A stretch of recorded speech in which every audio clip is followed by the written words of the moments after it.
No shot. She resisted the devoid. Oh my god. I'm so glad, dude. I really wish there was a simulated universe in Genshin. The game would be so much more fun. Feels bad, man. Nick, tell me it's all gonna be okay. Tell me they're gonna add a simulated universe in Genshin. Tell me it's all gonna be okay. They will? Alright, thank you. I feel much better now. Simulated Abyss, floor 13. Okay, you know what? If they don't do it, I'll fucking do it myself. Alright? We're gonna start, okay? We're gonna start floor 1 of Abyss. Floor 1 of Abyss, no artifacts, no weapons. Okay? And we're gonna fucking code something that will randomize some artifacts and some weapons that we get after each fight. And our goal is to make it to floor 12 and clear with 3 stars. No weapons? Well, 1 star level 1 weapon. Himeko is like, Himeko's kit is good, but it's only good in AoE. And it's very reliant on break, which means that it's only good against enemies that are weak to the break sites that you have on your team. Which makes her just inherently a little more situational than the other carries. So she's Nilo? No. She's Nilo if half the enemies in the game were immune to Dendro. After Bronio, who do I think is the best 5-star standard? It's hard for me to say, because I need to do more testing. I think Clara's kind of weird, where she has the same, like, quote-unquote problem as Himeko, where she's very situational, but her situationality is a lot less restrictive than Himeko's. Right? From what I understand right now, Memory of Chaos isn't really good for her, but she's a quadratic scaling carry. The more enemies there are, the more damage she does, because she does damage every time she gets attacked, so if she does damage to all the enemies every time she gets attacked, so if she gets attacked by 6 different enemies, she does 6 instances of damage to each enemy. She's effectively an actual fucking quadratic scaler. But it is incredibly conditional. One of the nice things, though, is that if you're looking just from like 4 stars plus 1 or 2 5 stars perspective, single target shouldn't really be that much of a problem because Hook is actually pretty fucking good. Like pretty decent, at least, right? Like Hook is pretty decent, and I don't know if there's an AoE carry that's actually very good for the 4 stars right now. QQ is AoE carry. I've played a bunch of QQ. She does do some AoE. It's a little sus, though. Svarog is not having fun. Nap time.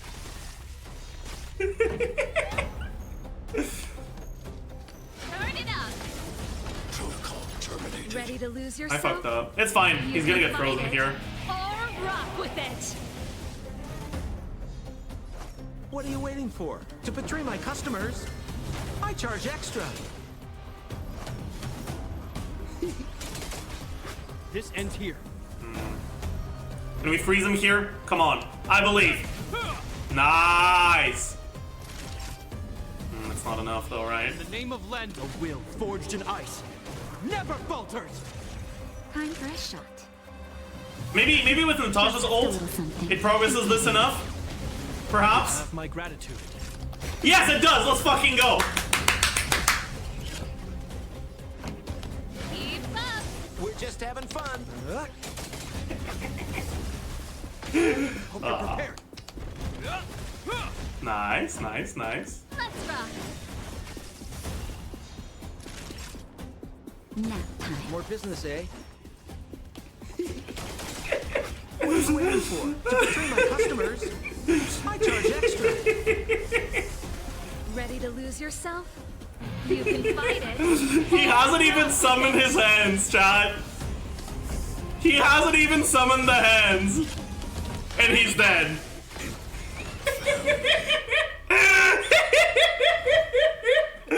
Chat. Chat. Against every boss except Kokolia, Remembrance is pretty good. Would Japard work versus Fire MC? Yes. The main thing that Fire MC has over Japard is really good Fire Break. Like, Fire MC is the best Fire Breaker in the game right now. Asta. Okay, I talked about this yesterday, alright? Asta's Fire Break in single target is good. But you also have to remember that her ult doesn't break. So yeah, sure, her skill breaks a lot, but you have to spend a skill point to break. And it's completely fucking garbage shit in AoE. With Fire MC, you get break in single target that's almost as good. And it doesn't require skill points. Ever. And you actually have insanely good break in AoE. There are situations where Asta will break slightly better than Fire MC, but that does not make her a holistically better fire breaker than Fire MC. Fire MC is a much better fire breaker.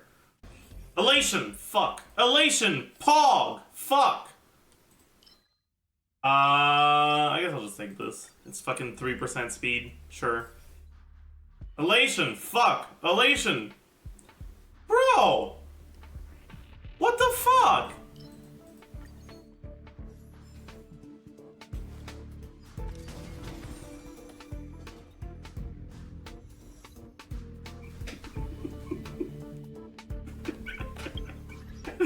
Fuck this. Fuck this. Fuck this. Fuck this.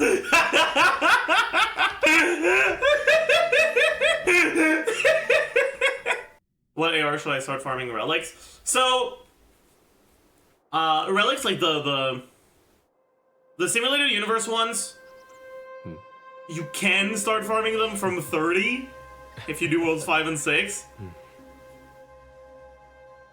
Or 40 if you do worlds 3 and 4. The like 4 set relics, generally you wait until 40. Now, once you get to 50, instead of being 1 5-star, it's 1.5 on average. And once you get to 60, it's 2, I think. From what I understand. The thing is, do you really want to play the game with no 5-star relics for like a month and a half? If that's something you're okay with, then you can hold off basically as long as you can. But it shows 1.3 at 50, maybe.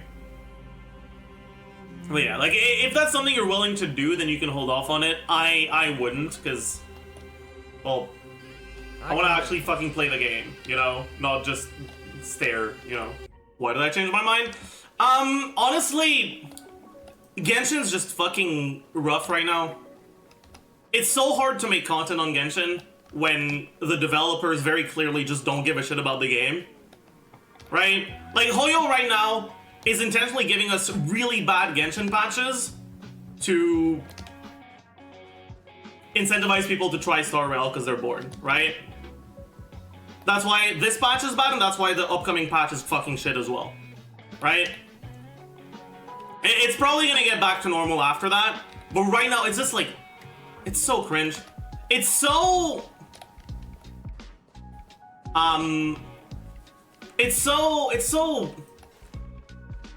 It's really scummy, and so I didn't want to, like, play into it, and I didn't want to play into it and start playing Star Rail, because that's what they want you to do. But it just became too hard to actually have things to do in Genshin and have content to do. So I gave in. That's why I changed my mind.